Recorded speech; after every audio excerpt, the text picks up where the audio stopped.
everybody could make it today. Hope everybody's dry. It's been, historic now? I can't remember if we tied the historic record, 12 days of measurable rainfall. So we're doing pretty well now. I think the garden, I've managed to keep y'all out of anywhere that's too deep in mud. I love talking about poisonous plants because people don't realize all these plants that we grow that are poisonous. I often get this, I built a children's garden and, there was a big outcry because I was putting poisonous plants in there. And I started listing off the plants that people had in their gardens that are poisonous. I point out that most people have trouble getting kids to eat vegetables. Kids are generally not going through the garden and popping leaves and things in their mouth, there are a few things that may look a little attractive to kids, but really that's not a big issue. When you talk about poisonous plants, I try to keep it to plants that are really pretty poisonous, that can hurt you. And you get some really poisonous plants like castor bean. We're not going to go over there, but if you look, when you're leaving the parking lot, if you look to the left, we've got a bunch of castor beans growing there. Those are terribly, terribly poisonous. One seed of a castor bean will kill you. Terribly poisonous, but we grow them as annuals all over the place. They're actually, it's ricinous. So if you hear them talking about ricine gas, they were used that in Europe back a few years ago. That's from castor beans, from ricinus. And oleander is a big one, Nerium oleander. That's it's a shrub. It grows very, very drought tolerant, salt tolerant, grow in sand, so you see it a lot around coastal areas, and it gets these long straight shoots on it. And so people take them and strip the leaves off and cook hot dogs on them, and people die from that. It's a lot of plants when you heat it, when you burn it, you'll break down the poisons. The oleander, the toxicity transfers through the smoke of it. So when you heat it up, it just gets a lot worse. So there are plants out there that can hurt you. So you have to keep that in mind. Never taste your plants unless you know exactly what you're doing. So, like always, if you have any questions or comments, please ask them or give those comments. If I say something and you disagree or have different experience with how you grow the plant or anything about it, or you say, I've eaten that and it didn't kill me, let us know when we're out there. They do appreciate getting different viewpoints. Got a pretty good crowd today. Everybody wanted to get out in the sun, so we'll try and make sure I talk where everybody can hear me. Please do try and stay out of the beds. We do have a lot of things that are going dormant, that are underground, that when we step on, you don't necessarily realize that you're compacting the soil or stepping on the crown of a plant. So do try and stay on the paths if possible. All right, we're going to go ahead and head out to our first plant right around the corner down here. Okay, our first plant is a Brugmansia, or angel's trumpet. Very popular plant. People use it growing in containers. Around here, they're pretty reliably hardy. Most of the ones you can buy around here, there are Brugmansias that are truly tropical. This is one I always forget. Inca Sun. There's an Aztec one as well. Inca Sun is this selection, which is a dwarf selection, but has these great big kind of orangey yellow flowers that hang down. Brugmansia is in the Solanaceae family. Other plants in the Solanaceae family are often poisonous. Think of nightshade. Depending on the nightshade you're talking about, there are a couple different ones, but there is a solanaceous plant that's in nightshade. Datura, which has upward-facing white flowers that are similar in size and shape. But it also has some of our important edible crops like tomatoes, potatoes, peppers are all in the Solanaceae family. And parts of those plants are poisonous, and even potatoes, if you get those while they're green, they can be if they can be poisonous. They can get people sick. So you do have to be careful about plants in this family. So Brugmansia grows as a small tree in the tropics, multi-stem shrub usually here, where it can die back to the ground and bounce back up. A lot of times when people grow it even in the ground here, they'll keep it to one stem. Most forms won't flower until it gets to be about 4 feet tall. So you really want to push the water and fertilizer on them to get them going really, really good and fast in the garden, so they get big enough to flower before frost hits it. Now this one, Inca Sun, is a dwarf one, so it'll flower when it's younger and smaller. But if you were to bring it inside in a pot and bring it back out, it would flower pretty much all summer. It'll kind of go through in waves. It'll flower very heavily and then go out of flower and then flower very heavily again all season long. Here, where it dies back to the ground, it takes it a while. You know, it takes it to midsummer before it gets going again. So Brugmansia, all parts of Brugmansia are poisonous. The roots and the seeds are particularly poisonous. And if you live in somewhere where these grow, these are really widely grown, like in South Florida, some areas of the West Coast, you will routinely hear about people being poisoned from Brugmansia and its close relative Datura, or Jimson weed. Now the reason you hear about so many people being poisoned with it is because it's young people doing it for the hallucinogenic effects. It is a hallucinogen, and a very strong hallucinogen, visual, auditory hallucinations. However, it also causes paralysis, confusion, and death. So, you know, you really got to want to get. It's got ants all over it. I don't care. I'll hold it. I'm taking it in my trash. Okay. Brugmansia is pretty easy to propagate. You can whack off a big old chunk of stem, stick it in a pot, and it'll roots very, very easily, even from big chunky pieces. Unfortunately, when you cut off a big chunky piece, you're not left with much left on your plant. So it's slow to get a lot of plants up and going. Does this one die back? During a very mild, the question was, does this one die back? During a very mild winter, it can stay up. I gardened in a Zone 8 garden for many years, and we would have Brugmansias that would probably 2 out of every 3 years would remain up, and then that third year they'd be killed back to the ground. When I started gardening with them in Zone 8, 7B, I always thought they were tropical, mulch them really well, you know, really protect them, but they're pretty reliable. Yes, sun. And this does get sun for much of the day. Now this tree is getting a little big and starting to shade it out a little bit. And it has flowered much less this year than it has in other years because it is getting shaded out more and more. So at some point we'll probably have to dig it and move it 8 feet over. Other questions, thoughts? Don't get high with your Brugmansia. Bad idea. Along with digging up the plant and moving it, could it be considered maybe thinning the Zelkova out a little bit? It's getting pretty wide. Yeah, certainly could. The next plant is Symphoricarpos,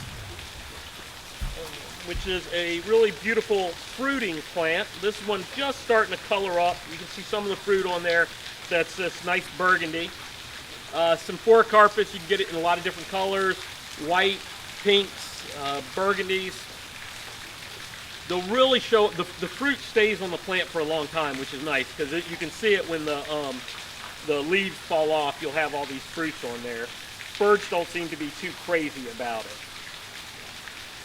Symphoricarpos is a suckering shrub. It'll form these kind of colonies as it roots and spreads, gets larger and larger.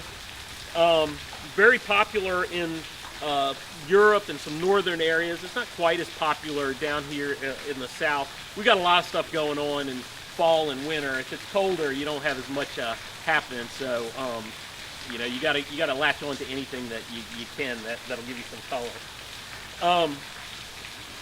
Really easy to grow. It'll grow in sun or shade. In shade, you'll get less flowering, less fruiting, but it slows the spread a little bit. It can really form really big patches if you let it go.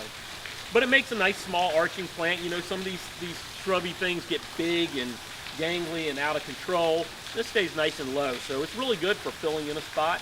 good if you have a bank that you have some erosion problems with. You plant it in there, and it'll kind of spread and root and hold the ground really, really well. Once established, pretty drought tolerant. It can look a little ragged if it's in a hot, dry spot, especially a real sunny spot. This gets some shade. It's a little bit cooler. It's looking pretty good except for where we run over the edges of it. But where we have some in more sun, it's a little tired looking by this time of year.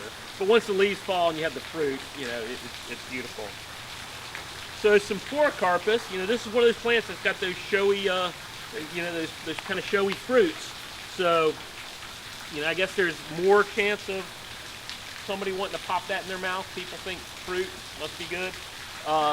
But it does cause vomiting, bloody urine, and delirium, so you probably don't want to eat it. Did not list death as an outcome, so that makes it pretty good on this list, actually. Questions about Symphoricarpos? It's in the honeysuckle family? Yes, yes. So the bloom is good for bees? Yeah, the question is the bloom good for bees. The blooms are not showy, but yeah, pollinators do like them. Yeah, but don't think honeysuckle when you think flowers on here. Okay. The clustering reminds me of beautyberry. Yeah, it's the look of the fruit is very similar to beautyberry. You don't get that rich purple that you get with a lot of the beautyberries, but yeah, it's very, very similar in appearance when it's in fruit. Beautyberry doesn't sucker quite so much, and can be a little bit more refined shape depending on the species, but with this you get all kinds of different colors. The whites and pinks can be really showy, especially when the leaves fall. The white really pops in the fall, late fall, because everything else is coloring up with fall color, so those whites and pale pinks can be really nice then. Do they get that any taller in full sun? They can get a little bit taller, and they can get a little bit taller depending on the species and hybrid that you get. But yeah, usually about 3 feet tall is about it. Okay.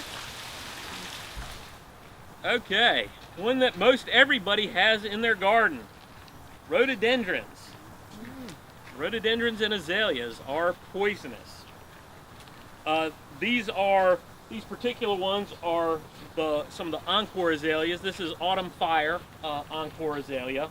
Azaleas and rhododendrons are all rhododendrons botanically. The encore azaleas in general are great reblooming shrubs. They were a real breakthrough in breeding when we went from having all of our flowers in spring on rhododendron to getting them to flower twice a year. The key to that was Rhododendron oldhamii, which is an Asian species, a Taiwanese species that flowers in the fall.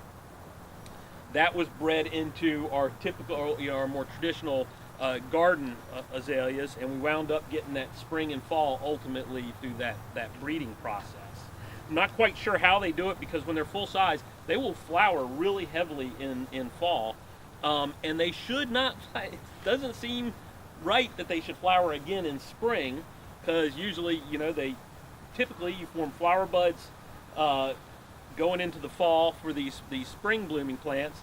They overwinter, and then in the winter they all open up, and it seems like if they open up in the fall, there shouldn't be any left to open up in the spring, but they do. So it really was a breakthrough. There's been a lot of them out there, some better than others. The first batch were pretty good, and then the second batch were a little iffy. These Autumn Fire, this one is one that's really proven to be a nice one. It seems to be very disease resistant. What I like about it, it has a nice, dark, relatively thick leaf that stays looking pretty good.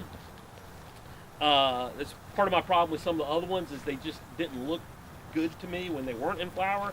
And then this has got a really nice dark flower. These are young plants, but I've seen older ones that still look pretty good. So I'm pretty impressed with them. It can be a little bit difficult to figure out when to prune them. You gotta, your best bet is to come in right after the spring flowering and prune then if you want to. Like if you wanted to get rid of some of these longer shoots and keep it a little more compact, a little tidier, I would wait until spring and then go right in right after that and cut it. Now, if it's just a little sprig or two, go ahead and cut it whenever. Your encore azaleas will look their best if they're getting a little bit of shade, especially afternoon shade, and they have a moist, well-drained, acidic soil. Most of our soils are acidic, so that's usually not too much of a problem unless you're in a really odd spot in the triangle. Well-drained can be a little bit more difficult for us, so you do want to either plant it high or put it in a bed that's been amended well. And moist depends on the time of year, and it's been pretty moist recently. But that is what they prefer. You can put them out in full sun. Leaves will be a little bit lighter, they'll be larger. Your flowering will be great. Your plant just sometimes looks doesn't look quite as lush in full sun. Do deer eat rhododendrons? They do azaleas. They do. They eat rhododendron a little bit less than azaleas, the evergreen rhododendron. But yeah, they do eat them both, which they apparently are not bothered by. By low blood pressure or irregular heart rate, which you get with rhododendron. One of the ways that people are typically poisoned by rhododendron, if they're poisoned, is through what's called mad honey. It's honey that's made from rhododendron. I've heard people concerned about things like that. They say, well, you've got bees here and you've got lots of rhododendron azaleas growing out here. Isn't that a problem? No. Because we have so many other things growing out here, it's not a problem. Rhododendron are not bees' first, their favorite plants to go to. But in areas like in Europe, where Rhododendron ponticum is incredibly widespread and can be basically the only thing flowering over a pretty extended period, you will get honey that's almost pure rhododendron pollen in there, and that's where you run into problems. And mad honey, it causes the heart rate issues, the pulse issues. It can cause confusion, really cause some problems. Especially, it's bad for anybody, but people who already have irregular heartbeats, arrhythmias, low blood pressure, that sort of thing. It can really be quite dangerous. Any questions? Was there a way they can test for that honey before they sell it? It's pretty rare. Well, you would be hard pressed to get anything like that in the U.S. because we have such a diverse flora that there's almost nowhere that there's going to be enough there, and you can't bring honey into the country from anywhere else legally, so you're good. If you're in, say, Southern Europe, Greece, Italy, you may want to be careful of the honey because it can be an issue there, but they're not. It's a well-known issue, so. It's not too much of a problem now. It's more with, people making their own honey that you have more of a problem nowadays. Daphne is our next one. Daphne, one of my favorite flowering plants. Great shrubs. This is Daphne odora myjima. Daphne odora is a really beautiful evergreen shrub. If you haven't grown it, you should. You get late winter flowers, which are incredibly, incredibly fragrant. Really, the fragrance kind of wafts on the breeze and will scent the whole garden. Daphnes can grow to 6 or 8 feet tall if you live somewhere that's not here. Here they tend to grow about 3 feet tall, maybe a little bit wider, maybe a little bit taller than that. Just make a beautiful domed plant, really gorgeous, and then 5, 6, 8 years later they die. But if you've had that plant for 5, 6 years, it's perfect. I mean, that's what more do you want out of a plant? We don't even keep cars for 5 years. We worry about a plant, dying after 5 years. So myjima is one of several that have a really nice bright gold edge. There's another one in the garden here called Rebecca that's very, very similar, possibly a rename of the Japanese myjima. We have several others in here. Typical flower color is going to be pink buds open into white or very, very pale pink. There are pure white forms as well. There are white edged ones and other ones. And then there are other Daphnes as well. There's the other popular-ish Daphne in the south is Daphne ginkwa, which is a deciduous one that has purple flowers on it in the late winter all really, really beautiful plants. They really do have a reputation for being finicky and for dying for no reason. The key is to give them very, very, very good drainage. Plant them up high in beds that have perfect drainage like this. Plant them right at the base of trees. They will take quite a bit of shade and do well and flower well in shade. Whenever I plant them, I buy them small, and I get, you have the buttress roots coming out on your trees, where right in between there you usually you don't have a lot of roots. I'll plant it right there where that tree during the summer is just sucking all the water out of the ground, and it's bone dry in there. Slows the plant down. They don't grow as fast, but they last much, much, much longer than that. I had always learned that it was a tough plant to grow, so you always put it in the very, very best spot you have. That's a good way to make your plant short-lived. It'll grow fast and beautiful and flower well for 3 or 4 years, and then it'll die. But again, we have disposable cars. What's wrong with a plant that only lives 4 or 5 years? So it causes, if you were to eat it, and some Daphne odora does not fruit very often, but some Daphne really do fruit well, and they have beautiful, mostly red berries. So it is something that somebody could get into. Causes vomiting, diarrhea, convulsions, and damage to the intestines. Again, they don't list death as a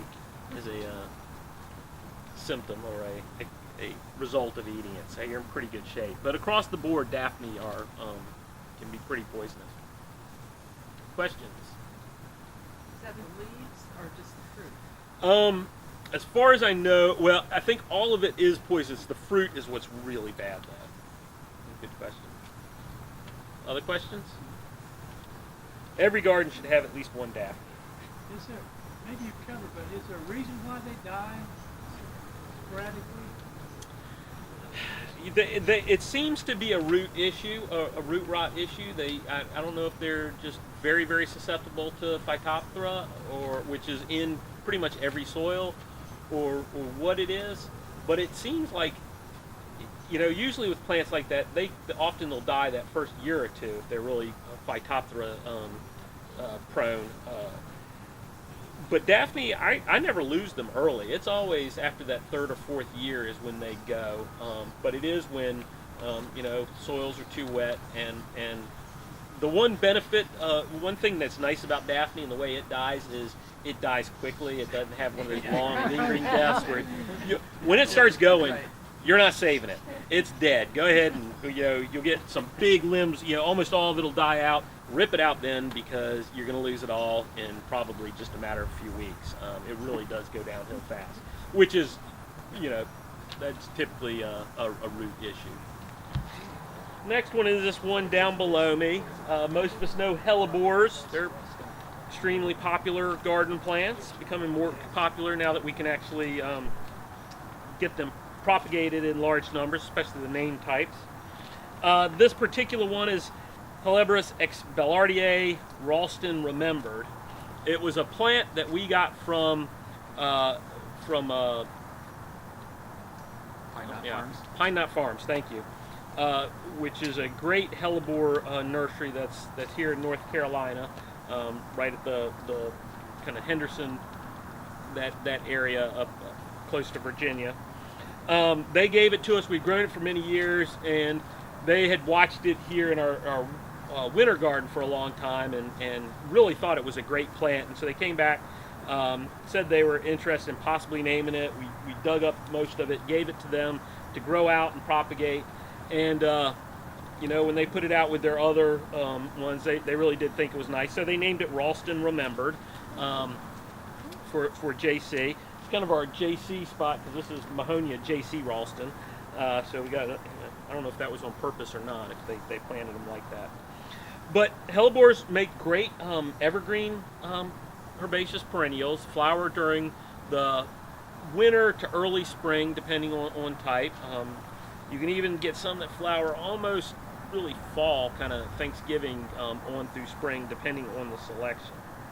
The Bellardiers are really nice forms, often have nice marbling in the leaves.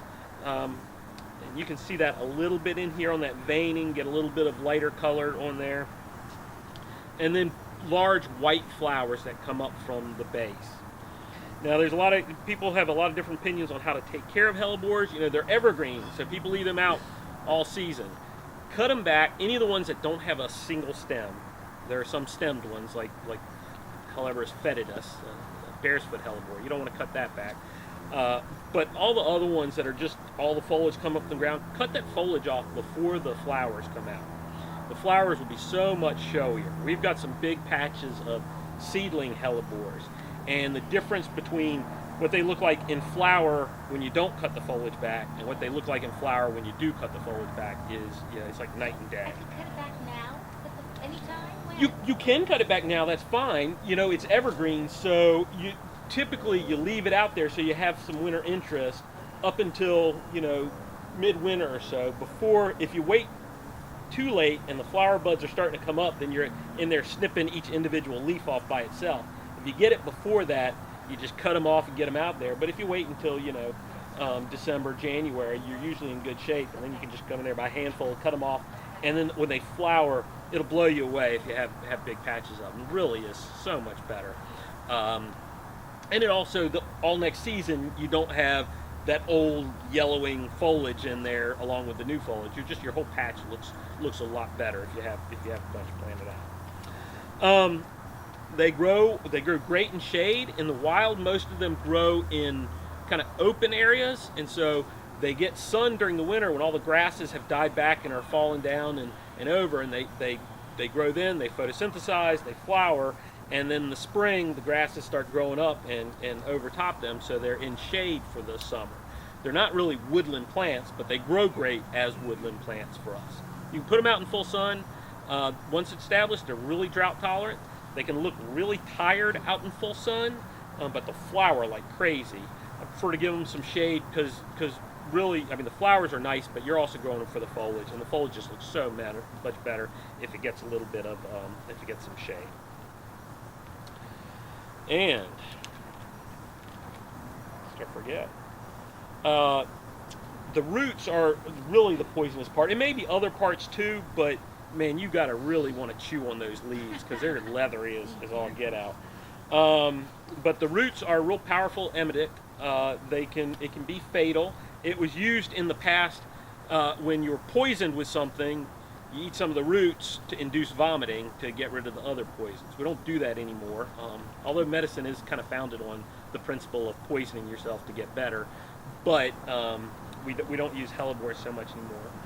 In Europe, where hellebores grow, they can be problems, especially in the winter when all the forage dies down for grazing animals. If they eat them, it can be an issue for them.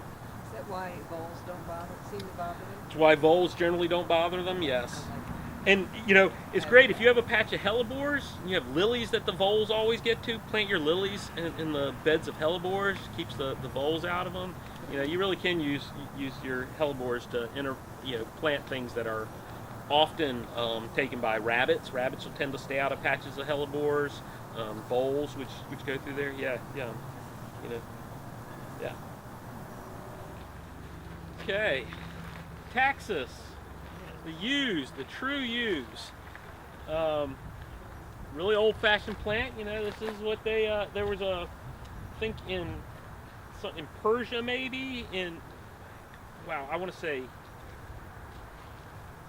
I can't remember how long ago it was. I just read it, but like centuries BC, dug up a tomb with somebody with a yew bow in there all the way back then. It's been used for bows for a really long time, and for other wood other uses because it's very tough but pliable, unlike some other woods which are really rigid, and depending on what you're using it for, can be really very good.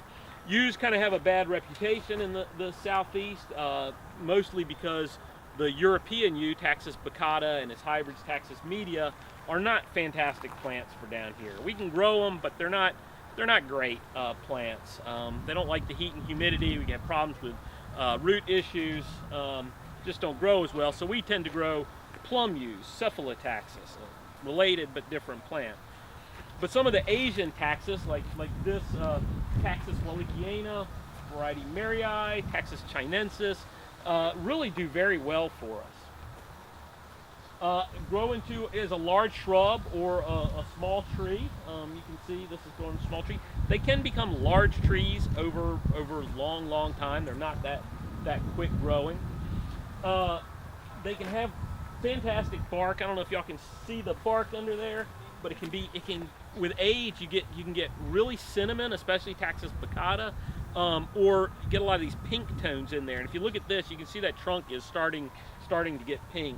And that was actually the volunteers who helped maintain this area really wanted to get rid of this. I said, well, let's limit up and start seeing what happens underneath there. Look at that bark. And we need to limit up a little bit more again so you can still see that bark. But it actually turned out really nice. Only problem is it started seeding underneath. Once there was enough light under there for seed to germinate, it all popped up. So carpets of seedlings. How long will it take to get that size? Oh, years. Like a decade or 2 decades? A decade plus. We don't have it on there. I'm not sure if this came from some of the same collections of plants that were along here, but I would guess so. And I would think it's probably 15 or 20 years to get to this size. Really nice evergreen plant, almost plasticky texture. Deer do eat young plants. That's a problem up north. I don't know if they'd go after them down here so much. However, to humans, they are toxic. All parts of them are toxic, except when it fruits. It's not really a berry, but it looks like a berry. A bright red, a fleshy arrow, exactly. These, plants like this don't have true fruit, so it's this bright red fleshy fruit, and that fleshy part, not the seed that's inside there, but that fleshy part is not toxic. I have never tried that, but I've heard that many times. So I've never tasted it, but there you go. Unlike a lot of other plants, it remains just as toxic when you cut the branches and they're brown and dead. It is every bit as toxic. So, which is a problem where cattle are. If you cut it back and you leave a pile out in the field, they can come in and eat it. And apparently they do eat plastic. Is this the genus that the toxicity comes from? Yeah, exactly. This going back to your using poison to cure you. This is where tamoxifen comes from. The Taxol is a product you get from ewes. And I do remember right around the mid-90s, 95, 96, when they were developing that, a lot of the gardens, and I'm sure here, because always has great collections here, but other places where I was, there were researchers who were just trying to get cuttings from all the different ones that were in cultivation so they could figure out, was there a species or a clone of a species that had higher levels of Taxol that they could put into cultivation to develop these drugs. And I would bet dollars to cents that cuttings from this plant were sent off to California to do that. So, if you were to chew on it, this is what's great. Sometimes you would have no symptoms at all of poisoning until you drop dead. That's helpful. Sometimes you would have trembling, weak pulse, staggering, collapsing, and then fall dead. Yeah. So, my wife's a cancer nurse. Anything that'll cure cancer, it'll kill you some other way. So, that's where you get with this. But they're really beautiful plants. They really are. I remember as a young plantsman, I'd learned this. I knew taxus. We learned it from little low plants, and I was on my college campus, and these big mounds of green that I never noticed were limbed up, and all of a sudden you could see the most gorgeous cinnamon exfoliating bark I've ever seen on a plant. And I had no idea what it could be. Had to go up there and get in there and look at it. Realized it was taxus media probably. Questions? Sun, Sun, shade, yes, to both. Taxus are touted as conifers for shade that can grow in shade. You want that evergreen. So they do well in shade. You got to do a little more pruning to keep them nice and tight. If you're growing for a shrub, you want something smaller. In the shade, they'll tend to get open and leggy and reach for the light. In more sun, they'll be tighter and denser. It's a northern plant, yep. And that's really it. The shade, they like the cool of the shade is really what they like. But they'll grow in full sun as well.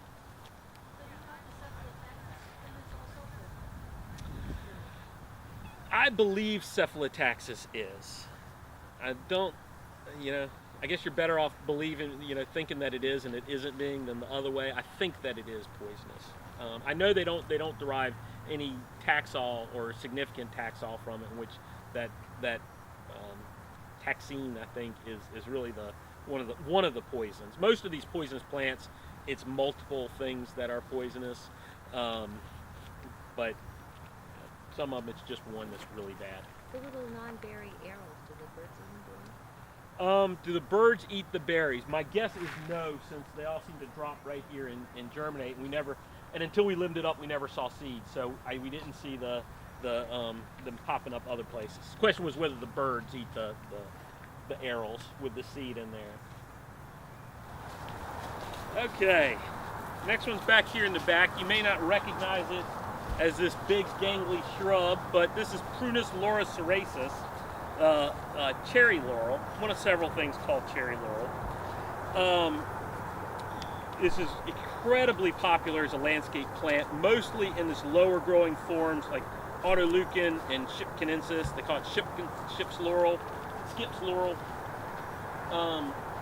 It is used everywhere. It's got some issues in the landscape. It gets some shot hole diseases where you'll have just little holes all through the leaves on there. But I get nurserymen asking me, what plant is going to be the next autoleucon laurel, the next cherry laurel, because it is so widely used, way too widely used, which is why there's some problems. But if you have landscapers who went in and installed something in front of your business, maybe even your home, and you have some big evergreen plants that never seem to do a whole lot, it's probably this, because they love it. So the species can make a big tree. It's got these nice long, very glossy, leathery leaves. In the spring, you get little spikes of little kind of bottle brush white flowers. They're nice. It's nothing to knock your socks off, but they're nice. Very tough. It'll grow in sun or shade. It really is an easy plant to grow, which is why it's so widely grown. Like a lot of these plants with laurel in the name, it's because it's similar in some ways to the bay leaves, which is the true laurel, and so it can be confused. However, it has cyanide in the leaves and the fruits, and I learned what cyanide does to you when you take it. It keeps your blood from carrying oxygen, and it starves your nervous system and causes you to stop breathing. Is how cyanide works. So, and this.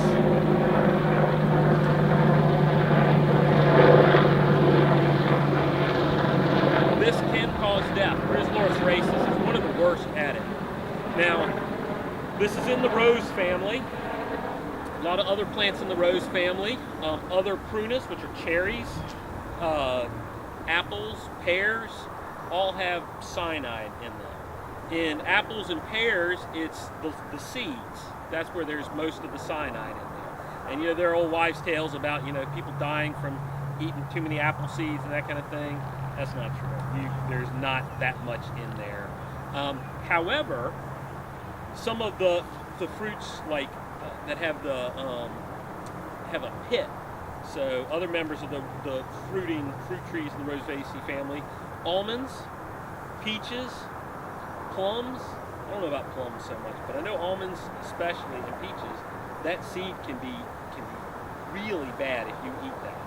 Now almonds, you're eating the seed when you eat almonds, but it's been roasted and cooked, and heating a lot of times neutralizes any of these poisons that you have in there. But raw almonds, which is if you ever see an almond fruit and the pit next to a peach pit, they're pretty much identical. So if it isn't roasted, if it's raw, it is bad for you. So don't eat raw almonds. You got to roast them first. Be real about it. Questions about this or other Prunus?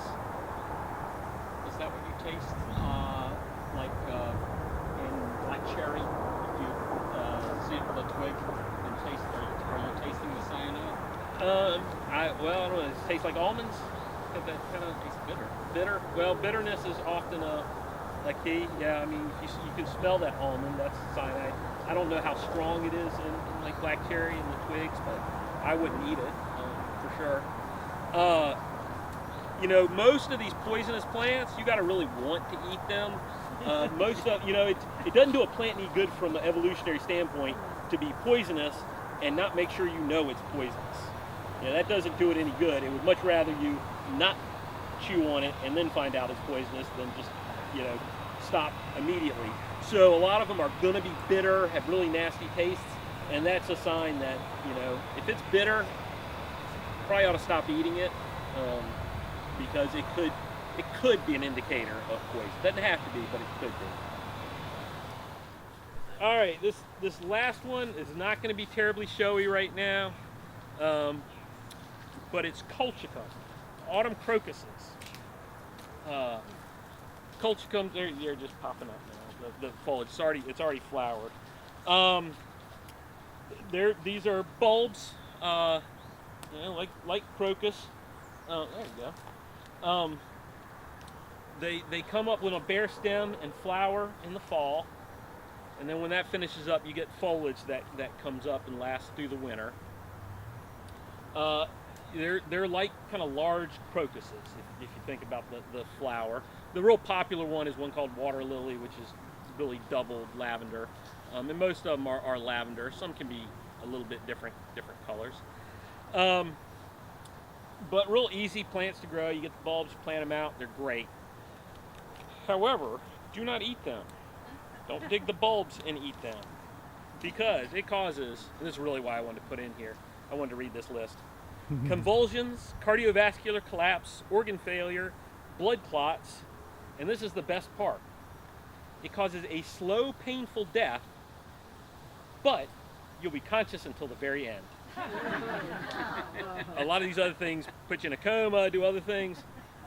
They were very clear to point out that you will be aware of all that is happening to you. It's like cholera is basically what this does to you. It mimics cholera.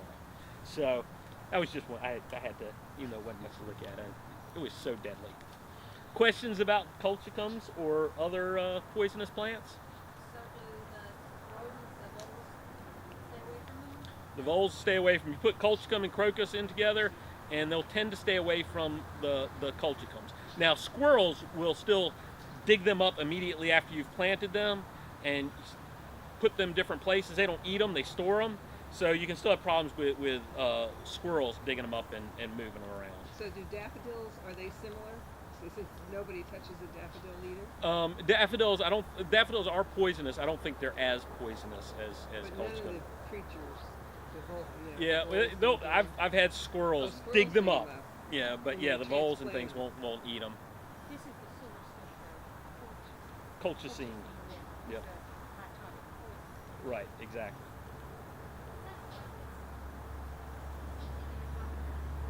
A colchicum they call it autumn crocus. It's not a crocus, it's a colchicum. It's very closely related, and they're both small bulbs. They're very, very similar. Flower at different. They have colchicum. The flower comes up with no leaves.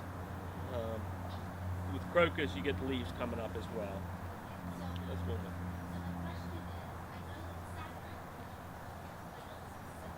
Crocus sativus. Yes.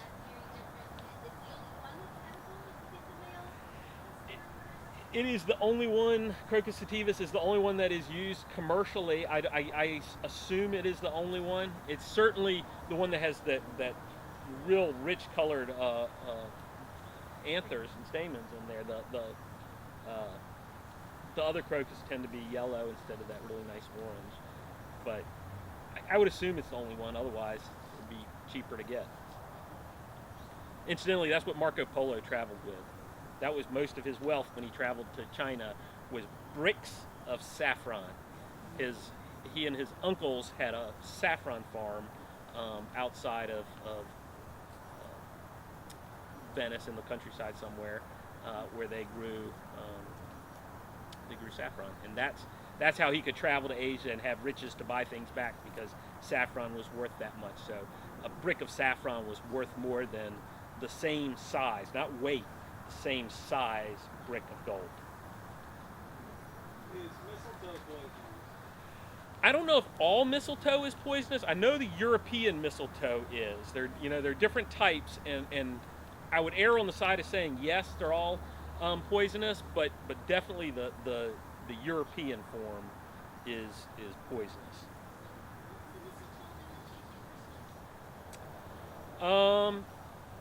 That's the European form, I think.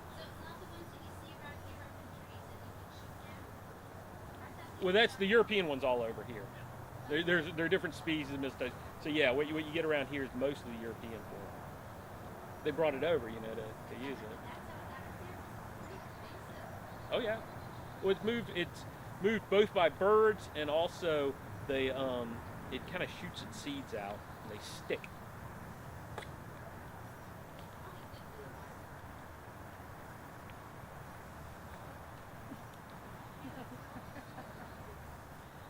It can, but it's typically what you get with it is you get these big masses, and they get so heavy that there's a big wind sail in the winter and it blows it over. It can kill off branches and things, certainly, because it kind of clogs them up.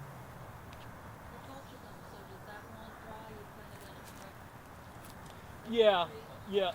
A lot of these things that are active during the winter, like cyclamen and colchicum, and even muscari, if you plant them under deciduous trees, most of these are growing in areas that are dry.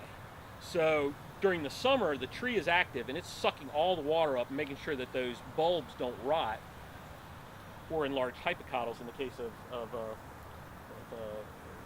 cyclamen.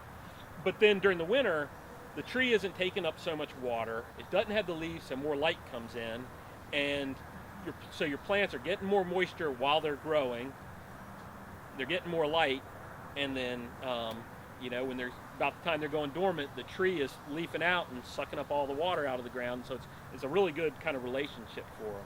In the wild, they grow in kind of rocky hillsides and mountains where it kind of bakes and is very, very dry. But you can do it under trees like this, or cut back shrubs like butterfly bush. If you cut your butterfly bush back really hard, some of the big spireas, some things that you cut back from the summer flowering things, you can plant bulbs. These little small spring and winter flowering, early spring and winter flowering bulbs right up underneath them. You cut the plants back, these will all flower, and then by the time that their foliage is starting to die, your shrubs will have grown over them. So it's a really good way to double up your space. Yes, you may. We've had 2 weeks of heavy rain. Yes. How do you think it's going to affect our gardens? Really depends on your soils. If you have well-amended soils and you've got your beds all really nice, then you're going to be fine. It'll drain away. It'll be just fine. If you have heavy clay, the plants can really sit in there, especially if it kind of warms up and you get kind of that muggy atmosphere there. Good thing is plants are going dormant. It's going to dry up. The plants are kind of going down anyway. I don't think it's going to be bad unless you have really mucky soil, or you have low spots where water is just really sitting. We're pretty flat here. We had a lot of rain. Beds that we've amended are great, but most of the beds, the older beds, have not really been amended, and everything seems to be doing pretty well. All right. Thank y'all all very, very much.